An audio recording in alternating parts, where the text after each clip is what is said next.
Meeting come to order. First of all, I want to say that I'm a little bit nervous today, so y'all hang in there with me. The superintendent yelled in my ear. It's made me a little nervous, so bear with me. I might mess up more than usual. All right, you're on. Yes, first of all, I want to apologize for yelling at you. Secondly, before we get to our invitation, our pledge of allegiances, big congratulations to our Board of Trustees for a duly acknowledgement and recognition for being the Region 20 School Board of the Year. Congratulations. Bravo. Is that a paid job? Paid about the same as we've been getting for the last 35 years. We do have a special guest coming at the regular August board meeting to really officialize that and present you this acknowledgement. So with that, I'd like to introduce Ms. Hernandez, who's going to bring our invitation. My chicken permission.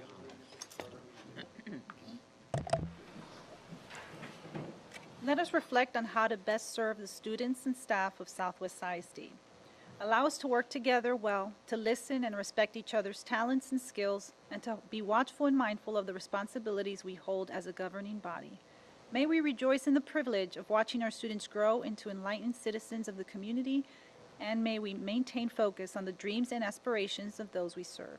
In your name we pray. Amen. I pledge allegiance to the flag of the United States of America and to the republic for which it stands, one nation, under God, indivisible, with liberty and justice for all. Honor the Texas flag, I pledge allegiance to thee, one state, under God, one and indivisible. No.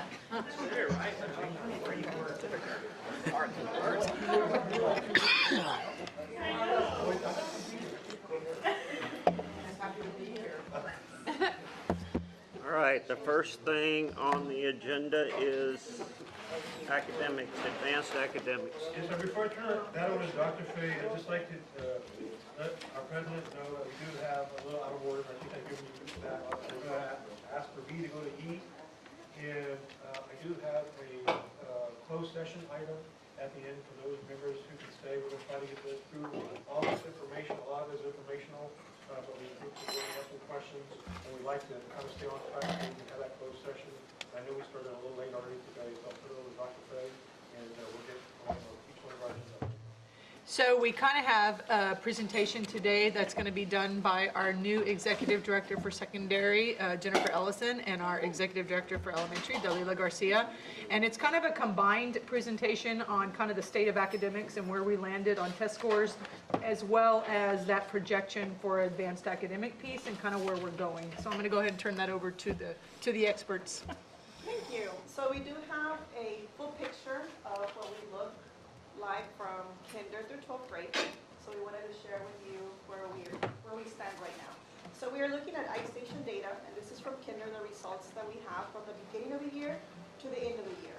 What's interesting in this picture is our tier 3 and our tier group is still over 50% of the kinder students that enter and enroll at the beginning of the school year. So tier 1, what is that? It's on grade level. Tier 2 is students that are below grade level, and tier 3 is far below grade level. By looking at the data, we have been looking at third grade students when they begin in kinder, and when we have this end of the year results, if students are still in tier 3, which is far below grade level, it will take an immense amount of interventions in order for us to be able to close that gap, and then being able to be successful in the STAR test in third grade in reading. As we continue looking at the pipeline, we see almost the same picture in first grade. So in the beginning of the year, we have that red maroon color is tier 3, that tier 2 is in yellow, and then our tier 1 is in green. At the end of the year, if you look at our tier 1 and then our tier 3 and our tier 2 is almost bigger than our tier 1. So we're looking at kinder first grade data, but we also continue to look at the challenges and the gaps that continue and grow. So with that said, we look at also at the high school.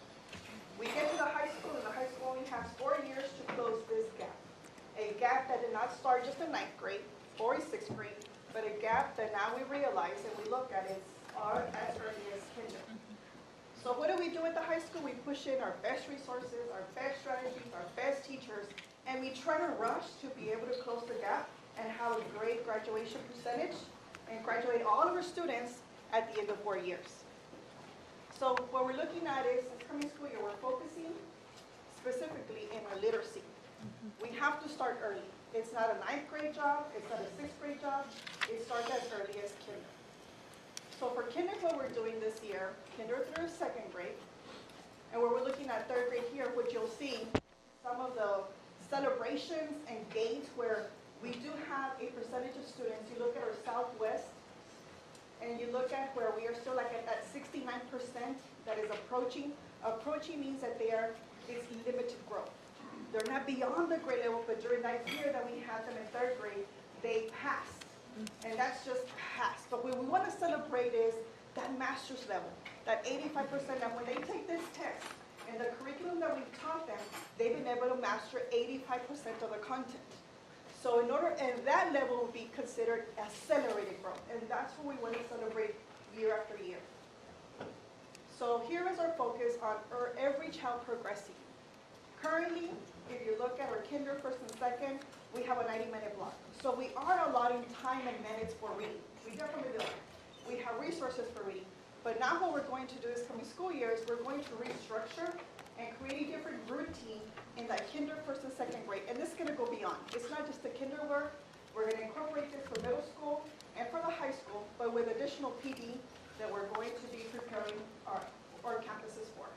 So you will now see, instead of a teacher speaking to your kinder, 1st and 2nd grade student for 90 minutes about the 3 little bears, now the teacher is going to be able to pull in your tier 1, the student that is on grade level, your tier 2, the student that is below grade level, and then tier 3, the student that is far below grade level. So now we are going to be creating a structure and a routine to really individualize the learning for the students and be able to close those gaps sooner. In 4th grade writing, we're looking at it. If you can read, you can write. And if you're a good writer, that means you are a fluent reader, you have great comprehension as well. So again, we do want to celebrate. We see the approaching, the kids that are passing, and that comes at a 56%. 56% of their assessment, and that puts them over to that passing.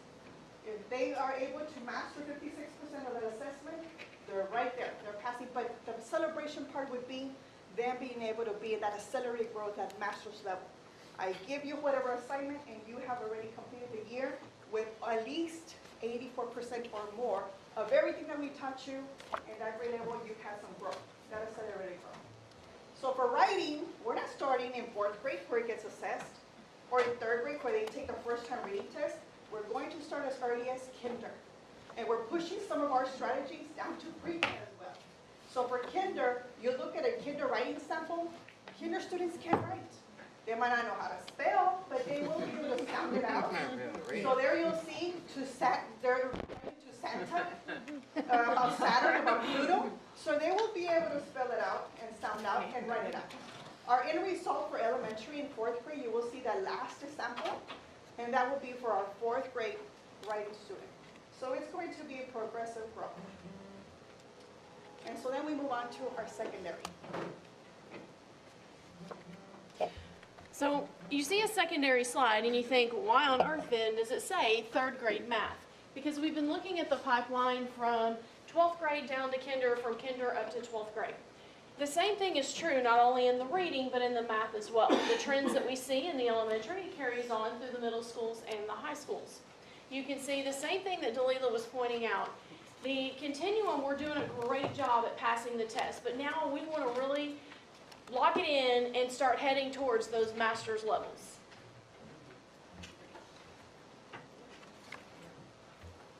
There you go. So I want to talk about some super celebration right there. And you can see on the right where it compares not only Southwest but to our market group as well as the state. In 2015, it's blank because that's when the state realigned all the TEKS. In 2016, you were tied with state scores. Well, guess what? 2017, we said, bye state, time to move on. We are ahead of them, and that's a huge celebration. You can see how they're accelerating and they're passing their state and their comparable groups through the elementaries. Well, what does that do when you get to the secondary level? It helps throughout. So sometimes we hear that McCullough struggles. They may struggle, but they're making increases at every grade level still. You can see McNair continues to increase at every grade level. And these are the last 2 years. This is 2016 compared to 2017. Resnick, even though they didn't have prior year scores, I wanted you to be able to see that their numbers are comparable to their peers at McCullough, McNair, and at Scobie. That's huge. What that tells us is that what we're doing systemically in math is working. You can open a campus today, and they're going to jump right into a competitive situation. Scobie, you'll see increase.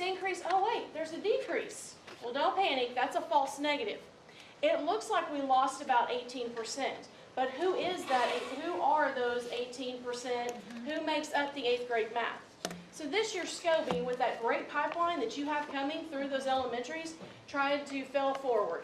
What would happen if you put your 8th grade students in an accelerated situation where they didn't take 8th grade math, they took Pre-AP Algebra 1, which is traditionally a freshman year math. There were only 12 students in that class, and those truly are your strugglers, or they were new to your district and they came in at a later period. Here is the product of what happens when you start looking at vertical alignment and you push the rigor levels at a younger age.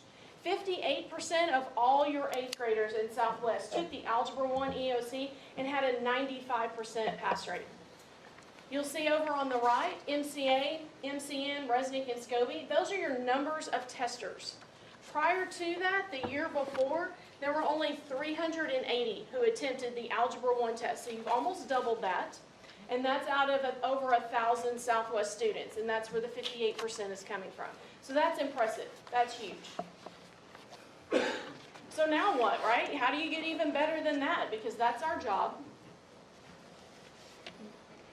Over on the left, what you see is the raw scale conversion chart prior to this year, where when a student made a scale score, you could go over to the right and determine at what level the state recognized them. Small pink area on the bottom used to be called advanced or level 3.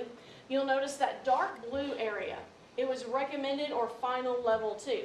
Over on the right, this is how the state has changed it this year, and that's where, when Dalila said approaching and meets and masters, that's where this terminology is coming from. The state felt like it was easier for a parent to understand those levels, so what I did is a cross comparison. You can see that the year before, those who met that final level 2 were about 64% above. Those this year were about 69%. So here's how we look. When you compare each one, we'll use that first column going down. That's 6th grade, 7th grade, 8th grade. And you can see the district average and the campus average. That's on a passing level approaches. But just like Dalila pointed out, now's the time, this is how we get even better. We start focusing on, we're passing already, how do we get to masters? And you can see this is a great opportunity for some growth because our numbers go down as the rigor goes up. So how do we do that? Well, we're tackling it in 4 ways. Alignment. We can already show you there's a great alignment when you look at that pipeline moving into that algebra.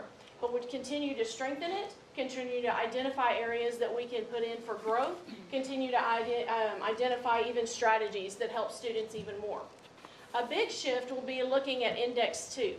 So if you're not familiar with Index 2, that's a piece of the accountability system where it looks at performance. It's a performance indicator or progress measure for every individual student. So instead of saying, how did 6th grade do, what would be our success measure if we said, how did Bobby and Jimmy and Susie and all the way down 6th grade? And we met them at where they were and expected progress from every single student. So taking it from whole group to more tailored, individualized look. Most rigorous environment.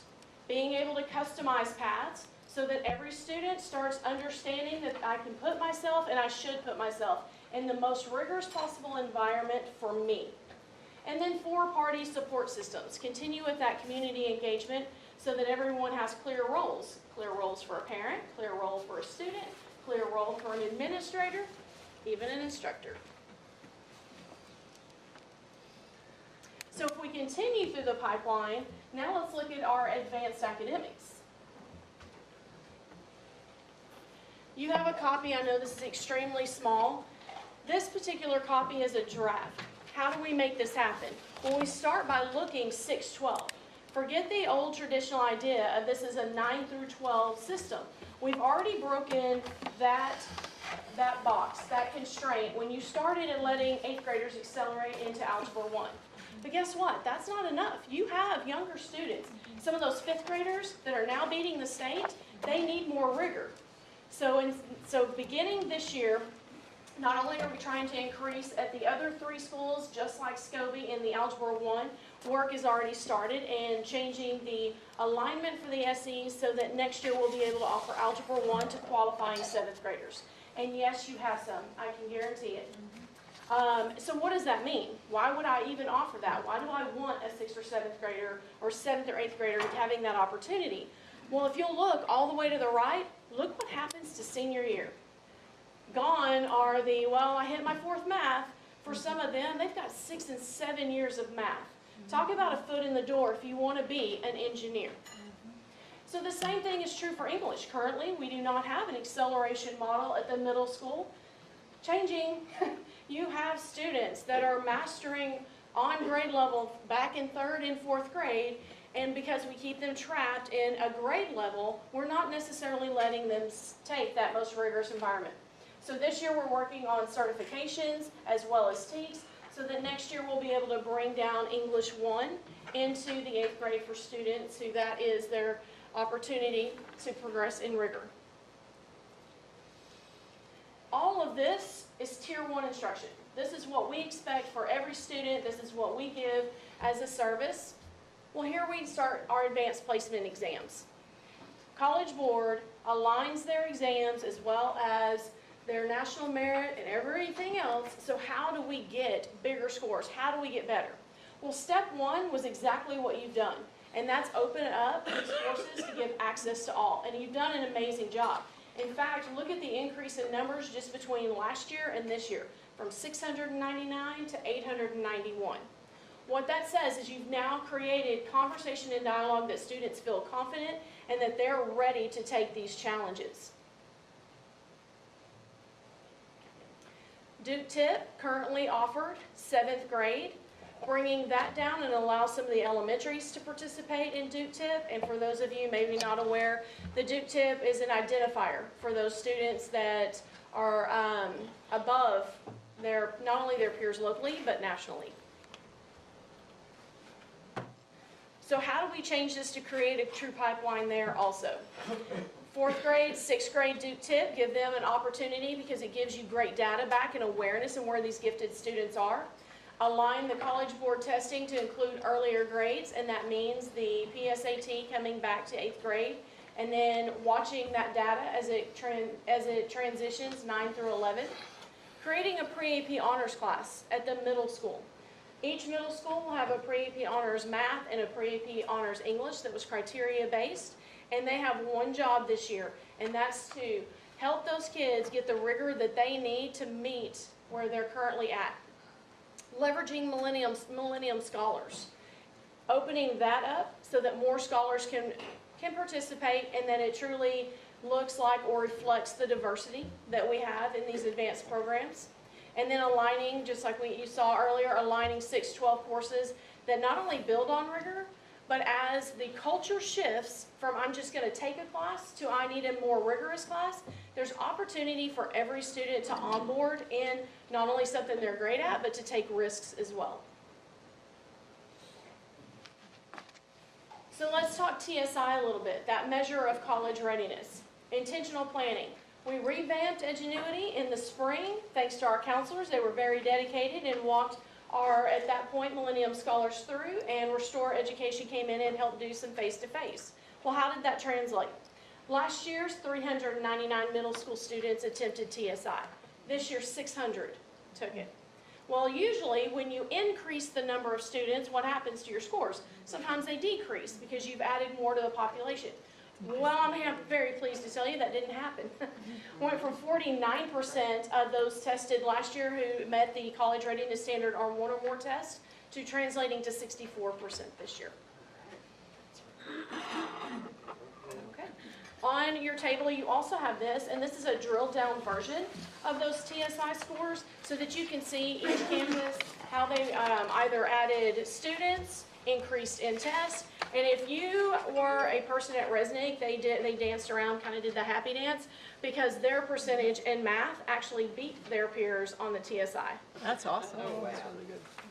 So, what, you also have a folder on your platform that actually has the 5-year historical by content, by grade level, ever since the inception of STAR. So you will kind of see, and certainly math is a pretty picture for the district, and you can see us closing the gap fast, and then all of a sudden you see in certain grade levels we're surpassing the state averages. And then you'll see kind of the picture that we've painted today is we struggle in other content areas. And so, so I wanted you to have that so you could dig into that more if you wanted to see that. But certainly I think that we're on the right path. I thank Dalila, Belinda, Jennifer for putting together kind of a more three-dimensional picture of assessment and accountability for us so that we can move the district to a totally new place in our future. So, Great job, lady. I have a question. What, we're really honing in on K, first and second reading. And so what are we doing differently this year than from last year that's going to make that happen? So one of the things is the resources are not going to change, but what is happening is that in the past, they've had 90-minute block. So you would walk into a classroom and the teacher would be doing most of the instruction, and the students were listening with very little participation. So what we are focusing on is creating what we call workstations, so a station for vocabulary, Yes. for writing, and then that teacher station is going to be very individualized.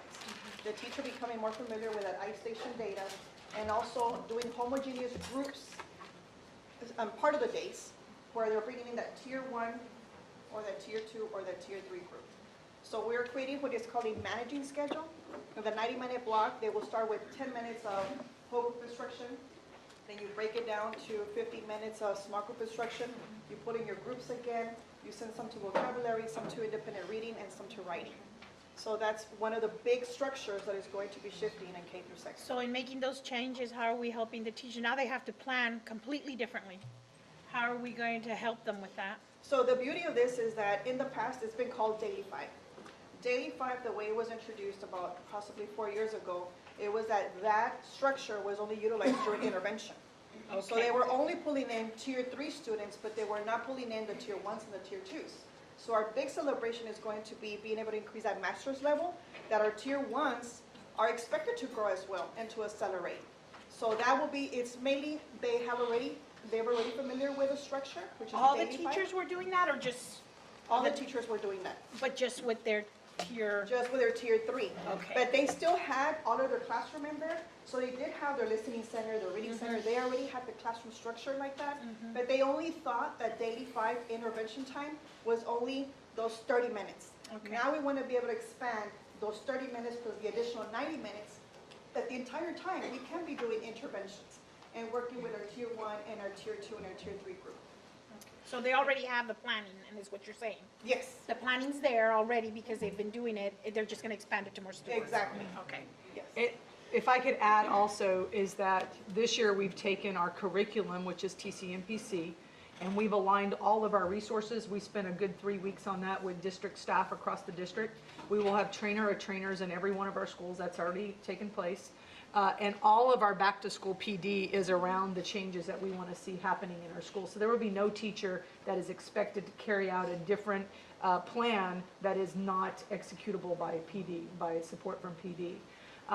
The other piece is I think that I got to listen to a pretty comprehensive presentation last week from the literacy team, the leadership literacy team, where there are certain components of reading that need to happen by the end of kindergarten and first grade, and if those things are not met, they're like one of the 5 criteria needs to be mastered at this point, one of the 5 at this point, And so it kind of, it becomes a building block, and if any one of those pieces are missing, then we go into third grade, not on grade level to read.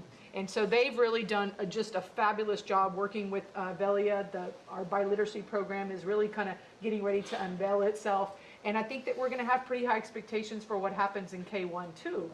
To the degree that that becomes kind of my focal point in the elementary schools is when I go with Dalila to monitor what's happening in classrooms, we want to see evidence that what we have provided professional development and focus on is actually being executed in our classrooms. And so, and we're doing the same thing for the middle school and high school piece as well. So we have kind of these trains that are all moving on these parallel tracks. But certainly there is going to be a different expectation. And I like it that they included the administration in the thought process. We finally included a component in advanced academics you see on the parent component, which we're actually going to engage our 6th grade parents head on into. This is going to be the expected rigor of if we want our kids to perform at 5s on AP exams in 11th grade, we must prepare the parents for that change as well. And so we have almost a parent university that's being created around the startup of that in grade 6, grade 7, grade 8. And then we will see the fruit of our labors in the next couple years. And we're not saying that we're not focusing on what's happening at the high school, but certainly the rigor expectation of what needs to change is it's about the learning and not about the grading. And so we're hoping to kind of begin that work in grade 6 while we're trying to align all those other systems. So. Very good. And you looked at pre-K, right? I mean, how are you? So Omar, who's not here, and I have a spreadsheet that we're going to be unveiling as kind of our platform for change with pre-K, kinder and first grade, because we looked at ISIP data components, which is our program that we use to judge whether or not we're making progress. It tiers the kids. So Omar's been able to generate pictures of where kids started at the beginning of the year, where they ended, and then how they performed if they were in a tested grade level the following year. And I'm going to use grade 3 as an example because I can remember that one off the top of my head because I was like, oh, that's crazy. If a kid ends up in tier 3 at the end of 2nd grade, which means that they are way below grade level, regardless of all the intervention that takes place in grade 3 the following year, they pretty much have about a 20% pass rate on STAR. So we must make sure that in K we have kids to a certain point, in 1 we have kids to a certain point, so that we're decreasing the gaps as they go and not letting it become a STAR tested problem, which is where we see it. And then as you can imagine, if I'm a 3rd grade student and I'm not really good at comprehension, how that impacts every other content all the way through. So essentially we're robbing our kids of the opportunity to think about college, to think about something different other than joining the labor market. So we really want to sell that picture a little differently. The other thing that we're working on is kind of a marketing plan around college and career readiness, where what would a parent need to know in kindergarten so that as the PTA meetings are happening, so really educating our community around, not every kid has to go to a tier 1 university, but every kid should be at bare minimum ready to join a career or college if that's what they choose to do. That is our mission. What are we doing? I know kindergarten, but are you looking at pre-K so that you know that by the end of pre-K, they're not already developing the gap? So I know that we just got through aligning the actual resource that we're using for pre-K, and you can address that? Yeah. So we are working with 2 different entities, which is Head Start, and their assessment is called GOLD. And here, the pre-K assessments that we have been funding for, which is our local and our pre-K for SA, we've been using Circle. So one of the first things we're going to do is looking at these assessments and look at the best assessment that we can move forward with. But one of the things that for me with pre-K is that they do have the resources in order for them to be able to create a strong foundation at an early age, which is that alphabetical principle of that letter identification. So the good thing is that we do have a good number of students that are taking advantage, and the community taking advantage of this pre-K program that we currently have. And so with that is being able to take those winning numbers, that tier 1 group, and taking them to the next level. And that expected growth for it to continue and not lose between pre-K and kinder, because some of the numbers that we're looking at in first grade, we're looking at that tier 1, that celebration point. we have more tier 2 and tier 3s at the end of first grade. So that's an alarming number. So although we're putting in all these efforts into pre-K for a group, and after speaking to them, it's a great structure, they're putting the resources, but then after we have them, then what is it that is happening between kinder and first? And one thing you'll find in pre-K for SA, they must work in workstations. You walk into a pre-kinder room, you no longer have whole group instruction. And you would think that we only have whole group instruction at the high school, but then be surprised that we have whole group instruction in kinder, first, and second. So something that is working for pre-K, then that's what we want to continue. That's in routine, that's in structure, and to kinder, first, and second. Did that answer your question? I think setting some basic expectations. Yeah. In our ECE. Well, I'm just asking because if we're gonna be concerned about the gap between kinder, first and second, well, the gap has to start in pre-K. So I don't understand why pre-K isn't, in the, like, why isn't it pre-K to third grade? Like, you know what I'm saying? Part of that, and I'll explain that, part of that is that we had no way of measuring that in pre-K, right? But now we do. Because we had different resources being used throughout our programs, right? So the first step is to align the resource that we're going to use, right? Then we can identify what are we going to measure, and then we can provide professional development around that, around the structure, around the content, and then make sure that we have something to measure. In the past, we've only measured, and I think this is for the entire state of Texas, we only measure what's happening in tested grade levels or in AP or SAT. We've never really had any real expectations around what does happen in pre-K or K or first or second. And so we are a pilot district this year in testing the student growth measure. We approved this a couple months ago with you guys, that the student growth measure as part of a teacher's performance eval moving forward. Well, we're a pilot district for the state of Texas to look at ISIP data from K-1-2. So no longer are the groups of teachers that are in K-1-2 kind of, left out to Never Never Land, because we're going to be using that as a pilot, working with the state of Texas and determining how does that fit into a teacher's overall performance. And so instead of saying, we're only going to hold those teachers that are at grade 3, 4, 5 on and up accountable to the performance of our students. And so, so I think it's, obviously we will always take critical feedback. We want to know what our community wants, but we want to provide the best opportunities for our kids all the way from pre-K all the way through 12th Yeah, grade. it just seems like if we had intervention services in pre-K, then it would already start closing that gap faster than if we wait till they're in. We totally agree. Have we been told that the star rigor will stay constant for the next 5 years? Yes, the commissioner, I believe at the beginning when they were deciding on all kinds of different column titles for the ratings and things like that, determined that the scores that were set we're no longer going to have to chase that every year, is that it will remain, if they had to score a 50% on the test to pass, that will remain until we're done with STAR and they come up probably with a new test. Yeah. So we're no longer chasing that next great thing, right? So we shouldn't see any dips, certainly, in scores. We should only see a continued projection up. There's that master level too. I think the master level, why I think that's really a significant area to chase. If we get a student up to master level in the content on STAR, you'll see that basically you have a 75% chance or greater that you will go straight to college without needing any developmental. So that's why it's that drive, not only to get them to coaching, but to get them, to the master level. You presented a really nice slide presentation to us, the TASB directors and past presidents on Friday. Really simple, I understood what he was talking about.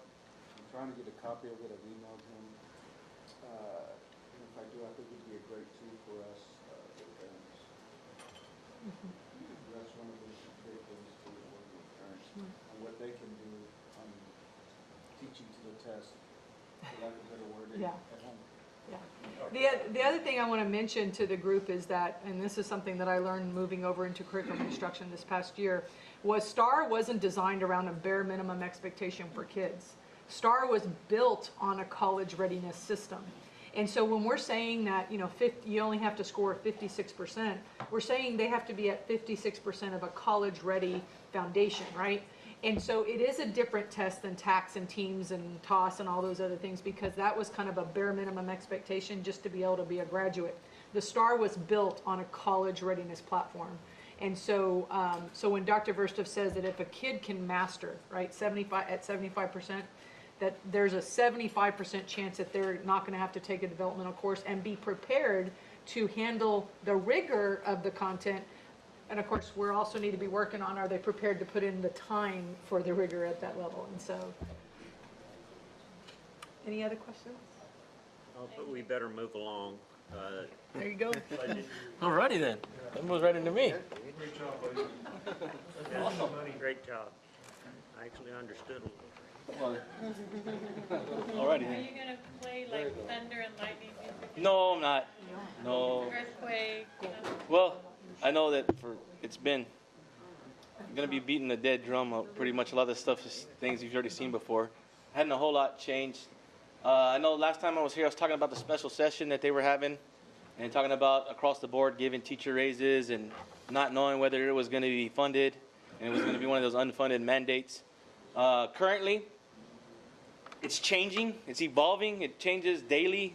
I know the Senate has pretty much out of their committees kind of passed to give $1,000 raises, but that's not for every teacher. That's for veteran teachers, and then they have to get on board with the House. So I can't really tell you right now. I know a lot of school districts are waiting on the compensation plans based on what the special session is going to do.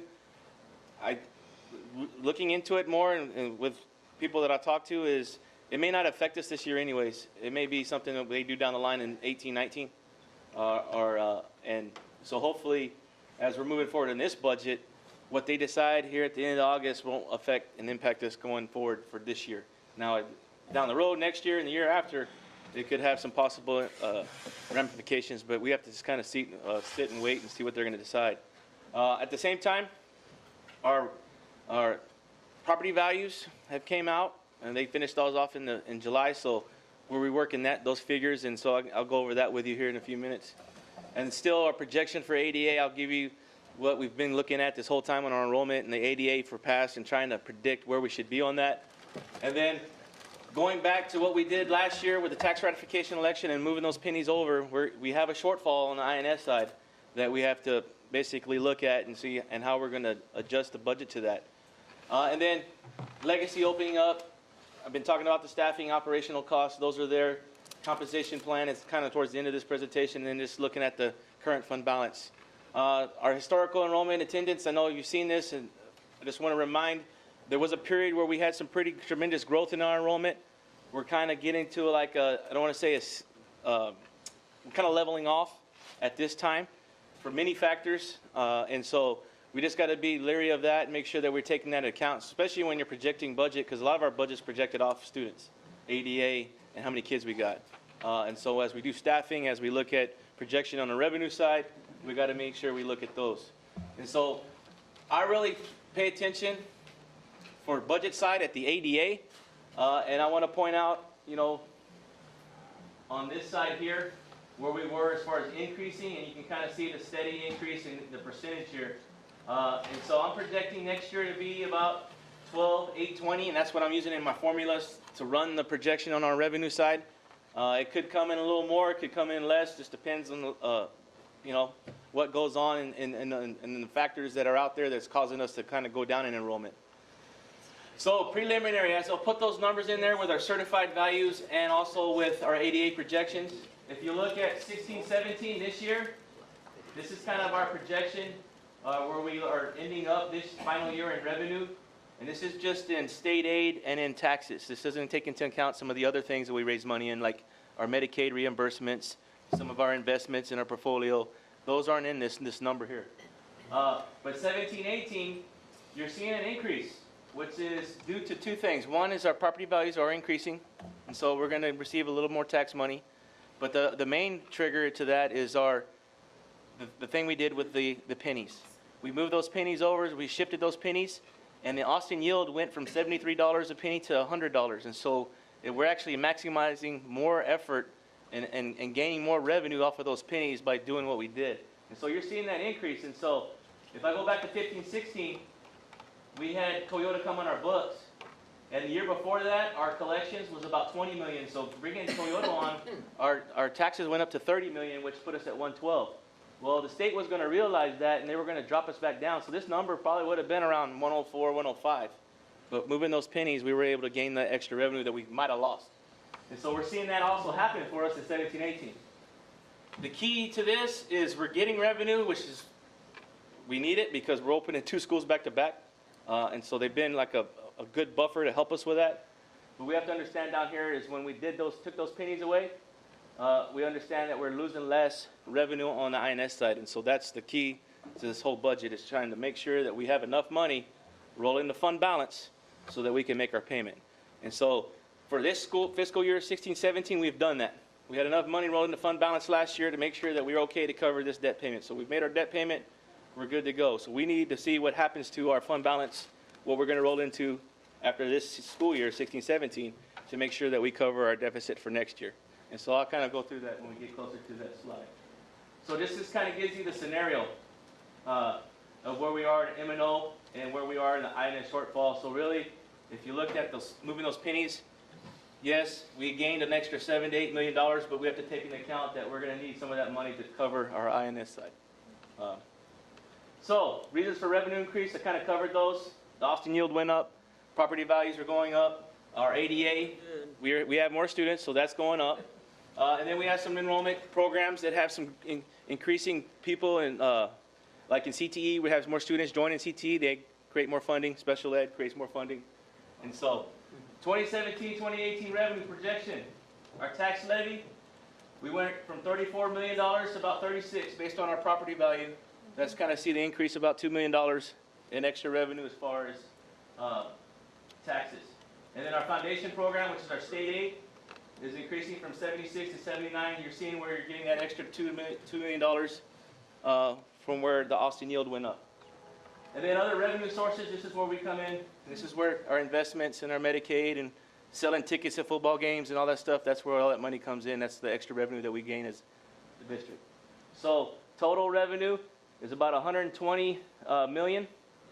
We have a TRS account that's a flow-through that they give us for their TRS on behalf to the employees, which is an expenditure to us.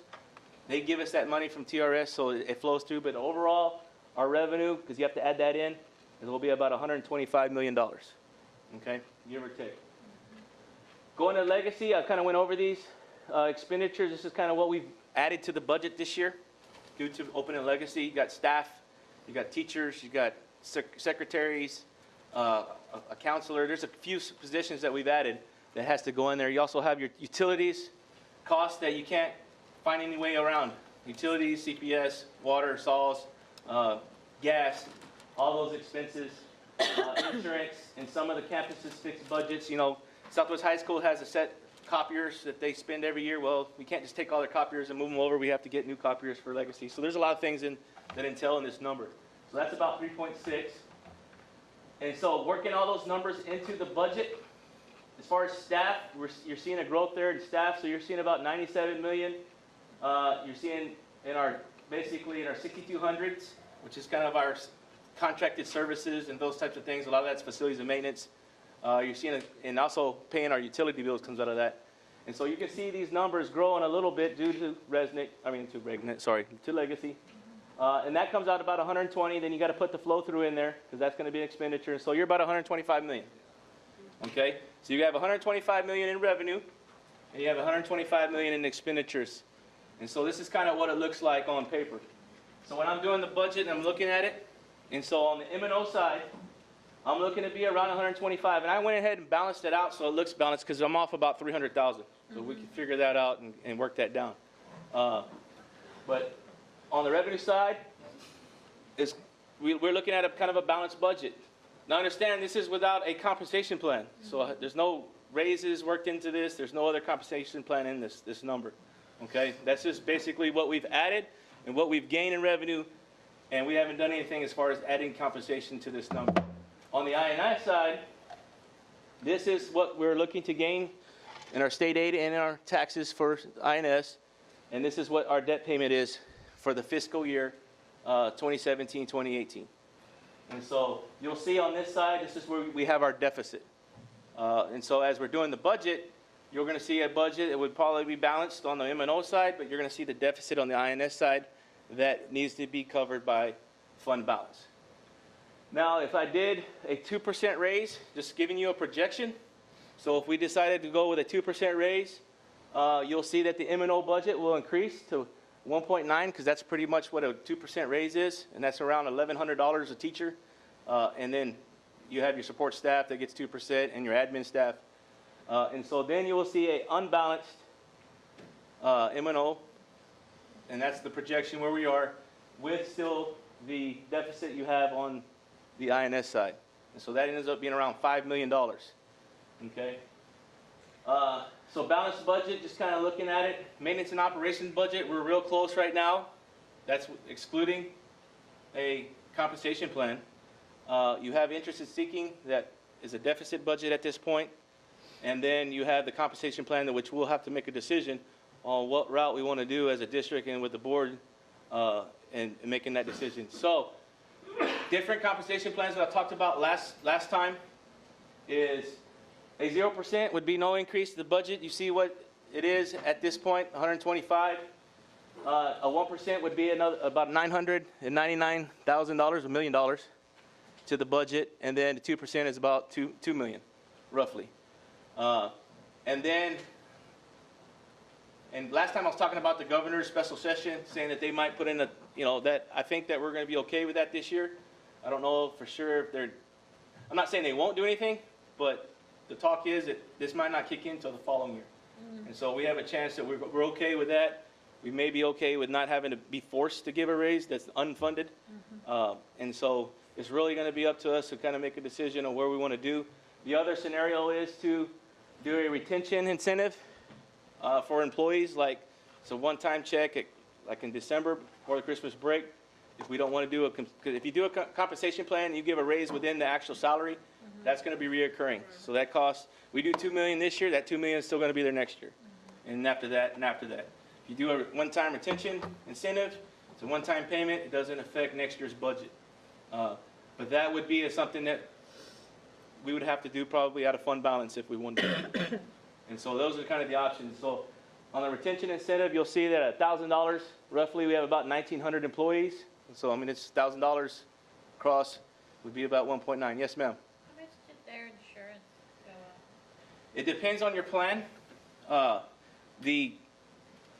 don't know how you say, I don't know the names of the plans, but the top plan exploded. I mean, it was probably $400 to $500 more, I would say, per month. Yeah, the family plan, I believe, was 18% increase. Correct. The employee only, it was pretty much a wash, it was like a $1 difference. So it depends what program you're on and what, if you're employee child, if you're employee family, if you're just yourself. So most of them did go up. So leaving all things the same plan, yes, people would be working for less money because health insurance goes up and the compensation structure would remain the same. Yeah. And it's really the options. If you're employee family, yeah, you're going to see an increase unless you had the higher increase, but you could drop to a lower plan, but then you're going to have less coverage. And so that may not necessarily something you could do if you have some pre-existing conditions. And we're on the state plan. There was legislation. We thought that they would maybe allow us to get out of it. It didn't move anywhere. I think El Paso, there's another district, El Paso actually petitioned to get out. And they're a lot bigger district, and they wouldn't let them out. There's a couple of lawsuits Correct. to try to get out. And I believe they left those kind of in the weeds because it's supposed to be taken up during this session, and it wasn't. And so I believe those are going to come kind of back on the radar screen now. People want out, and I think TRS wants to get out of the insurance business. So it's kind of figuring that out, how do we kind of make that transition. Yeah. And it's a law, so it's legislation that has to make it happen. Right. And Bear County Superintendent, we're exploring an opportunity to come together to see if we can get someone to pick up and do some pricing for us as an education. Yeah, that's what I was gonna ask, if the school districts could get together and do something like other Correct. organizations do, like, Correct. I mean, And that's, what happens if you just say, okay, we're not gonna take part anymore? well, we can't get out now. No, I know, but what if you just said you Do you have to pay a fee, a penalty if you get out? I don't or- really know. I'd be lying to you if I tried to answer that right now. I'm not sure. Like they just are, I don't think there's an opt-out. I don't know if we can even provide coverage if we don't use them.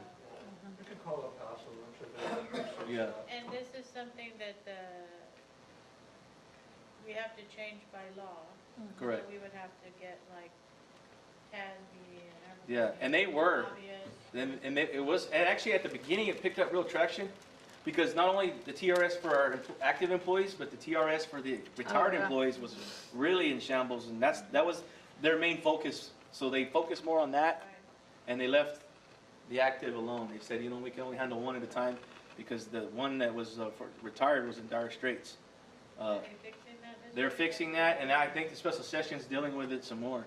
But they're not, as far as the active and the care that we're on now for all employees that are still working for school districts that are in TRS, it's not till 2 years from now, because that's when the next legislators get together to decide. So, Brandon, yes, ma'am. the 2.88 deficit on the INS side, so we're looking at the possibility of taking that out of fund balance this Correct. year. What about next year? Well, see, you want to stay 1 year in advance.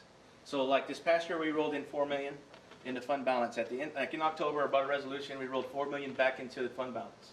So it's covered, so it's So not really. we want to stay a year behind, right? So the money's already in there? Correct. So we covered this year's. Okay. And so next year, we're going to be 2.8. So at the end of this fiscal year, we want to be able to roll, because the money we gained from the TRE, we want to roll in at least 3 million. I mean, just to So round it we're up. putting it back in already? We want to run, yeah, we want to make sure that we always roll that money back in. So the Yes. following year, we're covering it out of fund balance. Right. The idea is when we get behind, if we get behind and we only roll 2 million, now I'm really affecting the fund balance But that, we're not there yet. correct, well, Or we don't anticipate. but being this is there. our first year going through it and trying to, yes, sir. Well, just so that we'll know, you say you roll it in from fund balance, you roll it into fund balance. Rolling into fund balance, Into, correct, yes, sir. and that comes from a surplus from the operating. Operating budget for maintenance this year, For the current year. correct, yes, sir, Okay. exactly, So and in this case, you're looking for a couple of million correct, that you'll roll in. That couple of million then takes care of the additional INS that you've got to pay. correct. 'Cause- Now, yes, sir, So you're somewhat dependent on having surplus funds each year correct, at the end of the year. And that comes from where you just have budget, where you just haven't spent all the money that you thought you would, or you had some growth in the number, in your In our number. daily average attendance. correct. And I'm being very conservative with our revenue number, so that hopefully we're getting more money than I'm actually projecting. When I say I'm being conservative, but it's not, I mean, I say that, There's no way of knowing. but I don't want to overshoot it, and then I fall short on revenue, and then now what I was hoping we were going to roll was not true. And then I'd be standing up here saying, you know, we need an extra 800,000 because what we rolled wasn't enough. So we're meeting that obligation on a yearly basis? Well, we are this year, and we have to watch it every year from now to make sure. It's difficult sometimes, but that's where compensation and adding staff and utilities, things that are sometimes are out of our control. But then in reality, the only thing that we're really going into fund balance for would be compensation. Because we Correct. planned for the INS Correct, negative number. correct. And we kind of knew that was going down, and hopefully, the idea is that we're going to make enough on the revenue side to roll that, when that rolls into fund balance, we have that part covered.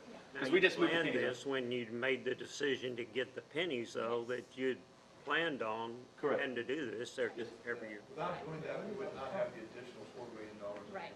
Yeah, Right. we would be going to fund balance right now to run the operational budget. It just without has to go through fund balance, and that's what throws it off. I wish we could just have Yeah. we didn't have to say it's coming out of fund balance, because really, We're always scared, we hear about fund balance, we're well, scared. yeah. Well, I but wanna then tell you the putting it in truth. and then taking it But out. I want to make sure that I'm clear that this, Yeah. that we're going to roll it in there, but it's what For we're rolling. accounting purposes, it's coming out of fund balance, but it's money that we have Correct. set aside already. Correct. Brandon, I see when you said fund balance 3 times, Dr. Farr, the way y'all went. Well, it's worrisome. Fund I mean, balance. let's face it, it's worrisome if you're really over $5 million and you have a fund balance of 50 million, if you don't go over anything else, you're just gonna run out of money in 10 years. which should probably be sooner than that, that means you won't have enough money to operate the district, because the costs are gonna go up over those 10 years. So it's always scary when you have a system that depends upon whether or not you don't spend as much money as you said you were gonna spend. Correct. That's basically what we're. We have Brandon watching that number for us. Yeah, We have absolutely Brandon right. watching. As we get into the school year, we're also coming to the meeting of saying, okay, we know that 85% of our budget is human capital. What are some of the things that we really have to look very closely at going into the 18-19 school year? And Correct. that process starts in September, so we can bring it to the board earlier, so we can make announcements mid-year, so that folks can plan that way. And then through attrition, we have always been able to get to that level that we can kind of reduce the number of personnel. The only sad thing is, there's been a lot of great things happening in our district because of personnel. And now you have to take a big step back, and when you do that in the system, there's some things that get away. Now, you try to come up with strategies and programs where you minimize that opportunity, but the reality is, when less folks kind of watching some kind of safety nets underneath our students, if we're not careful, we can kind of take a step back and then do that over time. It's kind of a fine line. I think this board has been very in tune with your fund balance and how we do expenditures, and we do not bring fund balance items that are a recurring cost. We just a practice you kind of beat into our head, so we understand that. And so what we're trying to do is get all the information out today. And I know in August we're going to come back, and this thing is, I think August 15th is when Randy needs some decisions. Yeah. We want to tell you what we're thinking today, what, if we had to make a recommendation today, what it most likely would be to our trustees, but we're not going to make that recommendation today. We just want to kind of see what you guys think moving forward. Yeah. I don't know if they asked this while I was gone, but if the governor mandates the $1,000 raise, and by some miracle of God, the funded mandate, will we still give the teachers a raise on top of that? If it's, yes. Yeah. Well, because if they fund it, Right. my revenue is going to increase to where the funding that I need to pay for it. No, I'm not saying that raise. With the 1,000 on top of that 1,000. Our No. intention would be no. Correct. That's what. Replace that. Correct. And that's why a lot of districts are waiting, because in the past, where districts gave a raise, and then they came out with a mandated raise, then they had to do it on top of what they already did. Okay, but if we were gonna include a raise, a 2% raise for our teachers, I mean, I don't know what we're thinking, but if we're saying yes, we're gonna do that. And then the governor says they're gonna give us the money to do a $1,000 raise, we wouldn't do both? If it means that we go into fund balance to make that happen, our recommendation would be we don't. Right, but if we were already gonna go into fund balance for the 2% raise, just us, without the governor's mandate, and then we already were gonna do that, and then the governor says, we're gonna give teachers a $1,000 raise, but we're gonna pay for that, then why wouldn't we do both? Well, we wouldn't have to go into. I know we wouldn't have to, but I'm saying if we were already gonna do that. Which is why we're waiting to make the recommendations until. That's a huge rate. Well, I know that's why they're waiting, but, I mean, is it Yeah, not a maybe clear something question? that we could look at, but then we also have to look at, is it being funded for 1 year? Correct. All I'm saying is And that, once we give it, we have to do it Right. continuously, so. I'm just saying that yeah, based that'd be on, something we could look at. right, So- based on the insurance Correct. premium increase, which is really devastating if you ask me. It's like having them go get a part-time job to pay for their insurance. Correct. So it's worth the conversation. Well, I'll say on the, like, for the fiscal side of the district, because, I mean, the budget side for us is, I would not recommend giving a raise out of fund balance, because that raise will need to be out of fund balance next year and the year after, unless we get revenue on this, our property values go up, or we get more ADA. That's not really a good business practice, because now we're anticipating, hoping that we're gonna meet the actual revenue gains, which could possibly go the other And direction. I understand that, but Yeah. we're already talking about doing that, about giving a raise out of, and if we give a raise, we're gonna have to go out of fund Correct. balance, period. And so the scenarios, and I don't know if, is what we would like to do besides doing a raise and adding, would maybe do Be our something like the decision retention if the incentive. collar would be here and Right. there. But Oh, in other you're words, saying that's a the hard one-time decision to make. retention. You do it one time Right. out of fund balance, and it affects fund balance, but Right. it's not a reoccurring fund balance problem. Right. Uh, So if the government does, whatever, cover them, if it is a funded mandate, then we still could consider doing a retention. Correct, you can. And that, I mean, that would be something that the board and the district, Wednesday, when they're talking about funded mandate, that they're only talking about funding the professional side, that Okay. we would still have to come up with another probably $1 million on top of that to make sure everyone's included, which is what we always. I just kind of like to see that, Correct. just based on the, correct. everybody's struggling, and then Yes. to hit $500 a month more for insurance. Correct. So the 2%, I actually, that's including the teachers, but also I include all the staff. Right. Because I'm pretty clear with the board that knows that we're not just going to touch one group, we're going to, and Dr. Verstup. So we want to make sure that we include a number that's all-inclusive so that you have those numbers. I thought the administration was left out of this. Well, the administration, sir, except for me, I put myself on there just because I'm doing the paperwork. Well, I just want, Just kidding. I just want to be as generous as we can, Yeah, but fiscally responsibly. correct. Just say, okay, just because the government's going to fund that, we still want to do something. Correct. Anyway. And we could also come up with the recommendations, if we don't have one yet in August, that also addresses the insurance side, the contribution, employee contribution side. And of course, that's reoccurring, but we can do kind of partial. You can always say, yeah, instead of $1,000, you can get 400 to cover the. But that's a month. It went up a Oh, yeah, we month. don't do that. Okay, I was thinking of. all right. Correct. The only thing about the employer contribution part is not all our employees actually Get the insurance. get the insurance, so you'll be compensating some and not all. I mean, that's just something to think about. You said a month, right? Their premiums went up like $400 or Correct. $500 a month. Yeah, so if you're paying, Top line. Right, if they have it, and- which and some of it's them all- need it. 'cause and they it's have all all the the family. correct, on the, especially the employee family. kids. Yeah. All right, I'll keep moving. And so what I did is I've been checking all the other districts to see what everybody else is doing. And so I know I brought this last time. I got more updates. Southside, South San, Somerset, and Alamo Heights don't want to share any information. They're waiting. I haven't got anything from them. But you'll see that Northside and SAISD gave a 2% raise. And that puts them about $52,850. And we're at $52,725. So if we did nothing. Delta raise? We don't, yeah, our starting teaching pay is $52,725.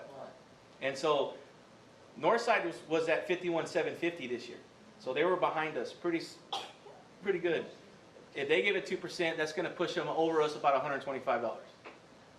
And so, we've kind of been on top. They'll pass us. But then SCISD will be right below us. And so really we'll probably be in the number 2 driver's seat of the highest paying first year teachers. And that's without doing anything. But if we did do the one-time contribution, we still Correct. keep them together. And so that's just kind of giving you an idea where everybody's at. I checked Alamo Heights because I know that came up last time. Their starting teacher pays $50,000.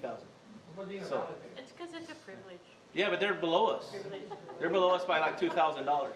They're, They were ahead of us for some of them. Yeah, we passed them up and kept on running. So kind of like the last part, just still working the figures. We're still looking at staff and making sure all our staffing is correct. That's still a process because we had some resignations and determining whether we need to fill those positions or if, when somebody comes in, they may make more or less than the other person that left. So we're still working those budgets. We still have some other requests because we're getting closer and closer to the new school year. The principals are coming back, just making sure that we have the campuses ready to go. And then we're just going to continue to work our revenue. The next step is we're doing truth in taxation. I got to have a preliminary budget to publish in the newspaper. And so the compensation plan is a big part of that because that's a difference between $2 million on the expenditure side or less. And so we have to kind of get that decision and decide what we want to do moving forward so that I can run those truth and taxation numbers and get it published. And then the 28th of August, we'll have our public hearing and have our final budget and adopting the budgets and the budget amendments and the tax rate. It's the Monday, the 28th of August. The last Monday of August. Last Do Monday. we of expect the state to give us information before you have to publish your numbers? August. I don't think so. They have to? But Well, you can't plan for that raise, correct. Without them. Because unless you have it in the budget, when we pass the budget. Correct. And it's gotta be passed by, what, the 31st? Correct. And the problem is because a lot of other school districts are July 31st, so that, like, Mr. Atkins at Floresville had to do his whole budget based on that he might have to come back later and add, you know, from fund balance, the extra monies that the state says that you have to fund all these teachers. So a lot of school districts are the July 31st, and But they're, and they just can't put it in there. correct, Because if they do, then they'll have to pay it.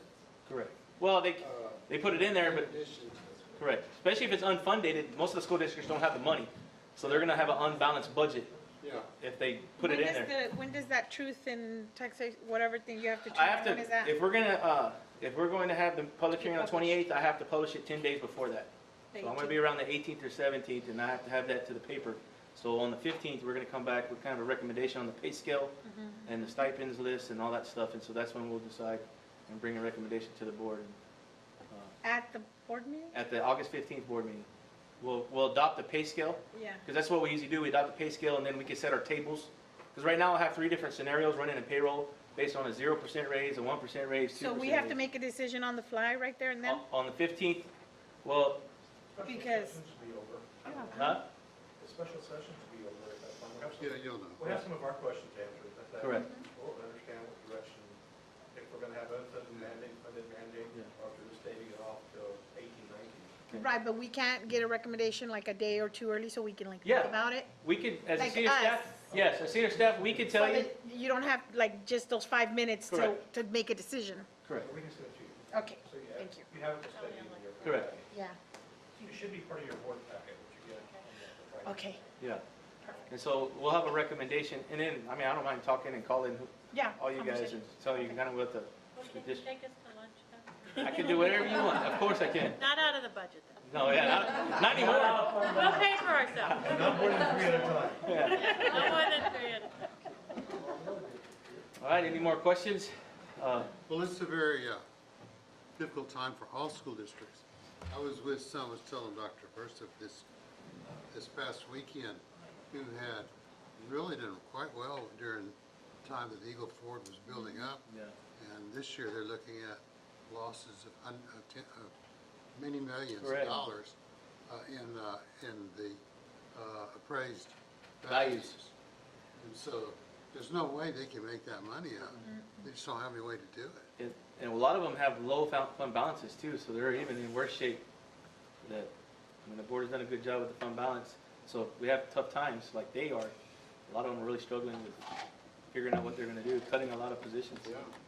You know, Eagle Ford didn't have this on appraised value, but when Eagle Ford was at its peak, we were doing 600 a year. Yeah. Yes, So we got hit by Eagle Ford. in the ADA. All right, we better move right along and go to the. Good job, Brandon. Good job. Thank you, ma'am. Thank you, thank you. Bad news. 4 or 5 more million, we'll be Good glad job to in the see. hot seat. That's right. Mine is a little. How much? Everything over, so you get 3 minutes. This is me. Thanks, Brandon. Sorry.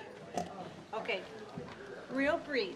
So we are in the process of, right now, training our campus principals and our department heads on the new website. We have gone through the migration and design phase. So this is our district site. Again, we are still working on content because the go-live date will be August 21st.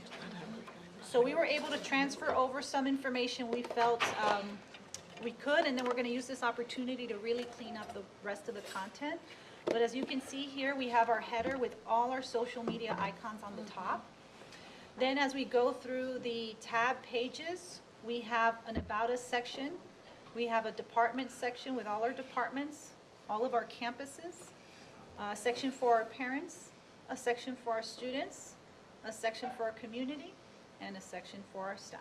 And again, it's still in draft phase, so we can add or delete anything that we feel that we want to throughout this section. But right now, we did meet with senior staff, we kind of discussed everything, talked about the layout, talked about what we felt we really wanted to showcase on our website. So breaking it up this way is easy. If I'm a community member and I'll just click on community. If I'm a parent, I know that the information I'm seeking is under the parents tab. If I'm a student, the same thing, or I go to my campus website. Then we have this section in the middle. where we will be able to do banners. So the banners will be great to really highlight events, highlight student pictures, anything like that that we have going on during the week. That's important. So this is right now just kind of a little draft. We will update this before we go live. But you can see right now we have pictures of our students all across the website. Then we'll have our mission statement on the bottom. This is not it. This is just kind of template wording, but we will update that to be our mission statement.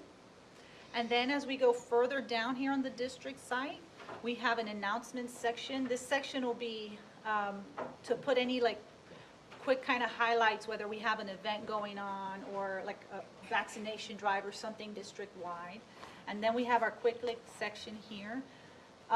Right now, we don't have website analytics. So when we have website analytics, we're able to pull that data to see, well, what is the most visited site? Right, exactly. We don't have that right now. So this first year, we'll be able to collect all that through the 2016-17 school year and then apply that and make any changes that we want to do on the front of the site.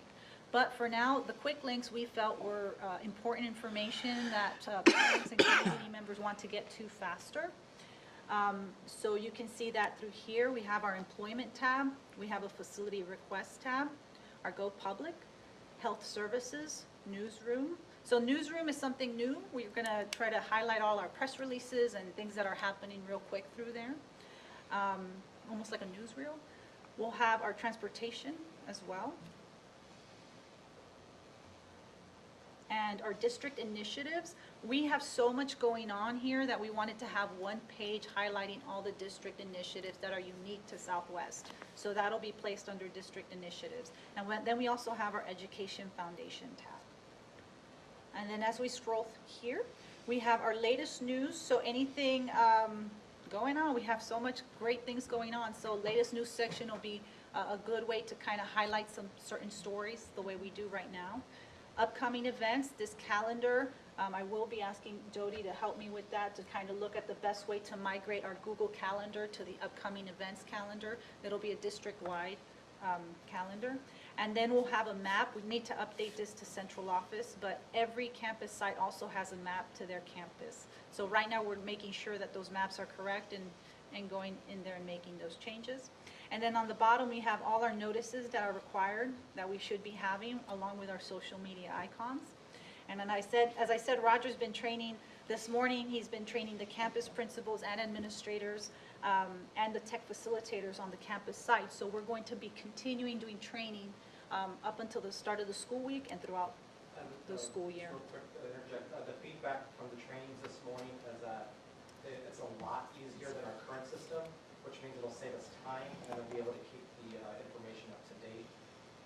There are certain things as we update that allow us to set reminders. It sends us emails to let us know that a certain page hasn't been updated, or just look at it. So you'll get that reminder in your email. You click the link, you look it over, looks good, hit okay, and then you're on to the next thing. So this will also help our tech facilitators who are doing a million things also to be able to keep an eye on their websites as well. So the individual schools are going to maintain and upkeep their own local elementary? The system is designed, I'm sorry, Jess. Oh, no, go ahead. The system is designed to allow multiple users. Okay. So each campus will have the administrator, the principal, and then their tech facilitator, and whoever else they want to add, if they have a second one, to be able to go into the website and edit as they need. And then plus we'll also have access as well to be able to go in. The district site will be the same way. It'll no longer just be me or Janice. It'll be, we'll allow the departments, they have access to their own section. So they can do whatever they like on their section, and they can update forms, they can do everything on the fly. And that way, they don't have to wait for us to do the updates, and they can do it themselves. And then we kind of help with the coordination of all that, give them the information that they need to update and keep them maintained. So, and then the same with our campus sites. So our campus sites, we kept the layout somewhat similar. We have the same features, but we wanted them to look slightly different from the district. Very slight. So, for example, our image is a little bigger than the campus sites, but the campus sites still have a big banner in the front. As you can see, the header still has the social media icons on the top. We still have our sections divided, so it's easy for people to kind of identify which tab they should click on the top there. Then we have a banner as well, so principals today, we were telling them, hey, if you have a great story or a great picture of one of your kids doing something, or a flyer of some sort, you can put it in this banner and it rotates. They're going to be working on somewhat of a mission statement or something here. We'll be working with them to identify that so they can update their information. And again, the same as during training, we already had them working under their recent news tab. So there's a Big Country Elementary kind of was already working on it, working on the stories you can see there. But again, that's the training that took place today. So when we start school, we have all these stories fresh and ready to go. One other design aspect, just to touch on real quick, is the fact that these websites are responsive websites, meaning that whatever you're browsing on, it'll shrink and it'll form to that. So if you look like how Janice is moving it, that's basically how a phone is. So it actually shrinks and it'll format into that area. Wherever you're at. So you can actually easily view the website from your phone or from your iPad as well. The elementaries don't have their own mission statements, do they? No, and that's the thing we talked to them about today.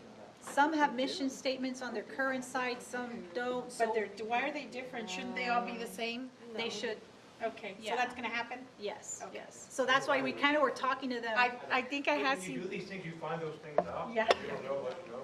yeah, And it's all with great intent, but you Yeah. don't want to go in a whole bunch of different directions. So, a lot of the work that we did at the board retreat and get bring that information in. That needs to be communicated, because every department has mission statements. Like athletics has one, CAD has one. it would be nice if at some point we put our mission statement across the district at the beginning of the school year, so that it's all the same everywhere. Okay. Yeah, so, and that's something that we looked at when we audited the websites and kind of we went through every single website and we found that. Yeah. So those are things that we're trying to clean up, working with them, trying to identify areas that we can clean up the communications. So let me show you a middle school real quick, and then I'll show you one of the high schools. So you can just kind of see how. They gotta spell check that Big Country. So it's a big county. Yeah, someone should let them know. They changed that too by accident. I gotta figure out how to change that. The principals are currently working in it, so seriously, they're training right now. I can just Someone imagine. let them know, cause before you go live. They changed McNair by accident. Oh, they do. It's, So we're working with them. So we did training today. Having second thoughts about that, aren't you, Roger? That's nice looking with the red. You know, it's been a lot of work. Yeah. Public relations, and there's a lot of things Yeah. that happen. It's a lot of detail. Thousands of details. It is. Awesome. One, a very engaging website. Yeah. So I think that that's Well, just the fact that you have that many people that are gonna be able to contribute and be a part of it, that's huge. That's so inclusive. Right. So here's Resnick. So you can see we applied all the colors and the logos, It's beautiful. updating and all that, so, It's very nice. It's resonating. We've got you in there. yeah. Yeah. It's the site, not the actual picture. It's just Yeah. filler. Those are all fillers. Okay. Yeah, everything is filler until we get the training going and then kind of align, the content and all that. But this is pretty much the design as far as the layout, that's what it's going to look like, so. Any questions? Great job, Jen. Great job. I love it. Thank you. Super exciting. Thank you. All right. Next thing is personnel. Go inside, I couldn't find Take about 1 minute to give us 10,000 elevation. Personnel last year, I like personnel to this hear year. people complaining about Did a really great job of keeping everyone on the same page. The top box is what we're in the current school year. So just to run through, just give you an example. Elementary, there's been 52 resignations or retirements. So far, we've hired 43. There's still 6 vacancies. There's placeholders in there. They have something to complete before we can process them. But at the end of the day, they're going to be a -3 for the year because we had some elementaries lose enrollment, so we took back some teachers. So overall for the year, elementary is -3 positions. Middle school is set the same way across the board. We took a couple of teachers from them. They'll be at a -2. But then our biggest gain is the high school, where we're adding about 18 professional positions there because of the opening of Legacy. It kind of mirrors the image on the bottom. Middle school had the additional staff because we opened up Resnick. But right now, we're sitting at, if we hire all of our positions, 126 new positions for next year compared to what we had for last year, opening up a secondary campus. So we're good to go. Very few openings left. We should be able to fill the rest of them before the start of school. I have a question. Dr. Verstov had told us that he had asked for each campus to eliminate one position. So, I mean, technically, we should be, you know, in the elementaries negative, however many elementaries we have. Really, in elementary, it's the only place that there's a cap. So all the secondaries. Did that at the secondaries? Oh, I thought you did it everywhere. So on paper this year, Scobie was to add 2 positions, Resnick 1. What happened is all of them gave up an additional position on top of that, so they came out as a negative instead of on a plus where they would have been this year if we didn't give them 4 teachers given up at middle school. And of course, it happens to be one of the interventions, which is, you know, kind of what we've been hanging our hat on the last few years. Is Right. closing gaps, but it is what it is. There's a couple in elementary. We probably won't fill a librarian position and 1 special ed position, so there still might be an additional minus at the elementary level. I was just wondering. All right. What else we got? Well, we have Google Calendar updates. I believe that Ms. Doty was going to kind of go through a calendar, but if we could go into closed session while she sets up, then Oh, yeah. we'll come back out here. If the board can give me 2 more minutes. All right.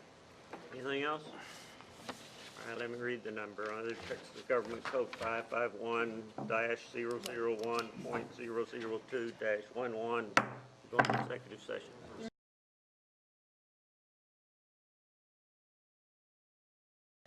All right, come back into regular session is 1:25. We drop down to item 4, superintendent's recommendation on personnel. Move we approve the superintendent's recommendation on personnel. All those in favor, oops, I need a second. Second. All those in favor say aye. Aye. Opposed, no. Motion carried. Yes, sir. You still, Anybody who would like to stay and work on Oral Doty, she's going to make herself available as we transition to this new kind of Google system. And how long is it on your calendars? Well, my wife's shooting for 2 minutes. Okay, so I'm just going to kind of explain a little bit of how the calendar is going to be set up for you. I know you will access it mainly on your phone, but if you notice on the left here, I have, you see my name? So you will have that too. You have your calendar, so you're able to add events that no one else can see unless you invite them. And then you have this calendar, this is board. This is the one where Mona's been putting things like your meetings and your different events. What you will be getting an invitation to in the next 2 weeks are the district events and the district-wide campus. Now, we talked about just adding these to your board calendar, but we felt like it would be too much. It'd be very cluttered. So the district events will be the things that we're doing district-wide, and then this district-wide campus, the campuses will be adding events there, like when Sky Harbor does their one-act plays and different things like that, that's what will be added here so that you have access to them. And you notice how colors came up as I hovered over each of these? That's what makes them appear on my calendar. So with the ones I want to see, I click on the box and it makes those appear. If I don't want to see it any longer, I click it and then it takes that off and I can only see. So that lets you kind of adjust your calendar as you're seeing it. So if you have the app on your phone, in the top left-hand corner, you have 3 lines. Those 3 lines bring up that same menu where you do the same thing and check which calendars you want to be able to see and which ones you're not.